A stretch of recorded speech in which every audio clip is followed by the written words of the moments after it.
భవిష్యత్ అంతా ప్రభుత్వ పాఠశాలల్లో చదివిన విద్యార్థులదేనని డిప్యూటీ సీఎం భట్టి విక్రమార్క అన్నారు. ఖమ్మంలోని గట్టయ్య సెంటర్ ఎన్ఎస్పీ ప్రభుత్వ పాఠశాలలో బడిబాట కార్యక్రమాన్ని మంత్రి తుమ్మలతో కలిసి భట్టి ప్రారంభించారు. నేటి పిల్లలే రేపటి భవిష్యత్ అని భట్టి వెల్లడించారు. పిల్లల భవిష్యత్తు బాగుంటే దేశం బాగుంటుందన్నారు. ప్రభుత్వ పాఠశాలలు బాగుంటేనే అది సాధ్యం అవుతుందన్నారు.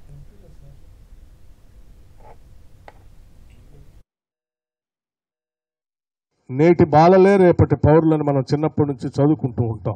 మీ భవిష్యత్తే రాష్ట్ర భవిష్యత్తు. మీ భవిష్యత్తు బాగుంటే రాష్ట్ర భవిష్యత్తు బాగుంటుంది. మీ అందరి భవిష్యత్తు బాగుండాలనే రాష్ట్ర భవిష్యత్తు, రాష్ట్ర పాలనా యంత్రాంగం, రాష్ట్ర ప్రభుత్వం దీర్ఘంగా ఆలోచన చేసి ఈ కార్యక్రమాలని చేపట్టింది. ప్రభుత్వ పాఠశాలంటే నిర్లక్ష్యానికి గురయ్యేటువంటి వ్యవస్థలనేటువంటి నమ్మకం నుంచి బయటికి తీసి ప్రభుత్వ పాఠశాలలో విద్యా వ్యవస్థ అత్యంత ప్రియమైనది, ప్రధానమైనది, ఈ రాష్ట్రానికి బాగా ఇష్టమైనది అనేది కూడా చెప్పే కార్యక్రమంలో భాగంగానే ఈ కార్యక్రమాలన్నిటి చేస్తూ ఉన్నాం. అమ్మ ఆదర్శ పాఠశాలలు, ప్రభుత్వ పాఠశాలలో చదువుకున్నటువంటి ప్రతి విద్యార్థికి కావలసినటువంటి వసతులు ఆయా పాఠశాలలో ఏర్పాటు చేయాలనేదే ప్రభుత్వం యొక్క ప్రధాన లక్ష్యం. ప్రభుత్వ పాఠశాలల్లో మౌలిక సదుపాయాల కోసం ఏటా 100 కోట్లు ఖర్చు చేస్తున్నా వాటి పరిస్థితి మాత్రం ఎక్కడ వేసిన గొంగళి అక్కడే అన్నట్లుగా ఉంది. కార్పొరేట్ స్కూళ్లకు దీటుగా ప్రభుత్వ పాఠశాలను తీర్చిదిద్దుతామన్న హామీలు నీటి మూటలుగానే మిగిలిపోయాయి. ఉమ్మడి నల్గొండ జిల్లాలో ప్రభుత్వ స్కూళ్ల పరిస్థితి అధ్వాన్నంగా తయారైంది. ఒకే గదిలో 2 తరగతులకు చెందిన విద్యార్థులను కూర్చోబెట్టి పాఠాలు చెప్తున్నారు టీచర్లు. ఉన్న ఒక బోర్డునే చెరిసగం పంచుకొని క్లాసులు చెప్పాల్సిన పరిస్థితి నెలకొంది. అంతేకాదు విద్యార్థులు కూర్చునేందుకు బెంచీలు కూడా లేకపోవడంతో నేలపైనే కూర్చుంటున్నారు. ఉమ్మడి నల్గొండ జిల్లాలో స్కూళ్ల పరిస్థితిపై మరింత సమాచారం మా ప్రతినిధి పాసెం అశోక్ రెడ్డి అందిస్తారు. ప్రభుత్వ విద్యా వ్యవస్థ ఏ విధంగా నిర్వీర్యమవుతుంది, అదే సమయంలో కార్పొరేట్ విద్యా వ్యవస్థ ఏ విధంగా బలోపేతమవుతుందని చెప్పడానికి సాక్ష్యంగా నిలుస్తున్నటువంటి దృశ్యాలు ప్రస్తుతం మనం చూపించే ప్రయత్నం చేద్దాం. స్కూల్స్ ప్రారంభమైనటువంటి నేపథ్యంలోనే ఏ విధంగా వసతులు కల్పించారు, అటు విద్యాశాఖ అధికారులు కావచ్చు, ప్రభుత్వం చెప్తున్నటువంటి వసతులు నిజంగా ఇక్కడ విద్యార్థులకు అందుతున్నాయనేది తెలుసుకునేందుకు సాక్షి వచ్చినటువంటి క్రమంలోనే నల్గొండ పట్టణాన్ని ఆనుకున్నటువంటి పానగల్లో ఒక ప్రభుత్వ పాఠశాలలో ఉన్న మనం చూసుకోవచ్చు. ఇక్కడ విద్యార్థులు బండలపైనే కూర్చొని, చైర్లు లేకపోవడంతో బండలపైన కూర్చొని విద్యను అభ్యసిస్తున్నటువంటి పరిస్థితి ఉంది. వీళ్ళంతా ఒకటే తరగతి చెందినటువంటి విద్యార్థులు కాదు, 2 తరగతులు, అంటే 2వ తరగతి 3వ తరగతికి సంబంధించినటువంటి 2 క్లాసులకు సంబంధించినటువంటి విద్యార్థులు ఒకే తరగతి గదిలో ప్రస్తుతం ఉన్నటువంటి పరిస్థితి ఉంది. ఇక్కడ 2 టీచర్లు కూడా వాళ్ళకి చదువు చెప్తున్నటువంటి పరిస్థితి కనిపిస్తుంది. ప్రధానంగా చూసుకున్నట్లయితే నల్గొండ ఉమ్మడి జిల్లాలో ఏ స్కూల్లో చూసినా కూడా ప్రభుత్వ పాఠశాలలో ఇదే విధమైనటువంటి పరిస్థితులు అయితే కనిపిస్తున్నాయి. గతంలో మన ఊరు మనబడి ఆ కార్యక్రమాన్ని ద్వారా దాదాపు 1000కి పైగా స్కూళ్ళని ఎంచుకొని నిధులను కూడా కేటాయించినటువంటి పరిస్థితి ఉంది. కానీ ఆ నిధులు ఎటుపోయాయి అనేది కూడా అటు విద్యాశాఖ అధికారులకే తెలియాల్సినటువంటి పరిస్థితి ఉంది.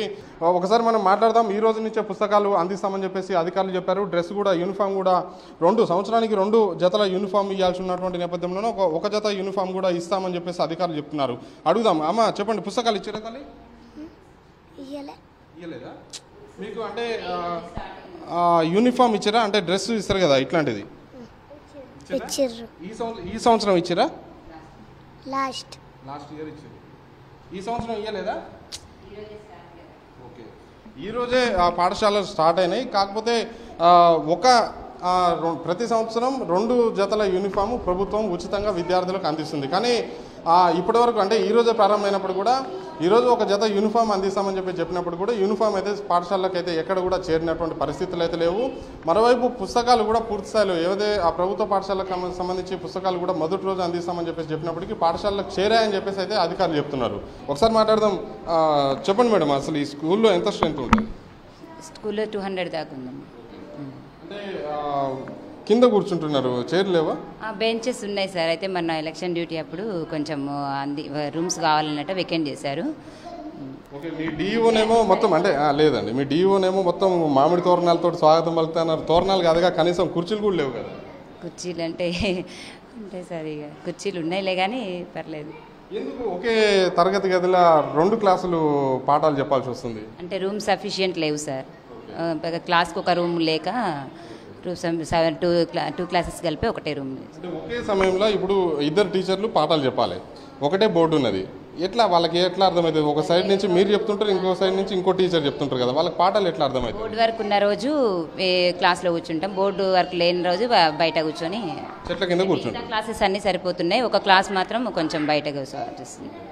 చూసుకోవచ్చు, ఇది క్లాస్ రూమ్లో ఉన్నటువంటి బోర్డు. ఇందులో పాఠాలు చెప్పాలంటే ఒకవైపు అంటే ఊర్లలో మనం భూములు పంచుకుంటారు కదా, అట్లా పంచుకోవాలి. ఒకవైపు మిడిల్ లైన్ గీసిన తర్వాత ఒకవైపు ఒక టీచర్ చెప్పాలి, ఇంకోవైపు ఇంకో టీచర్ చదువు చెప్పాలి.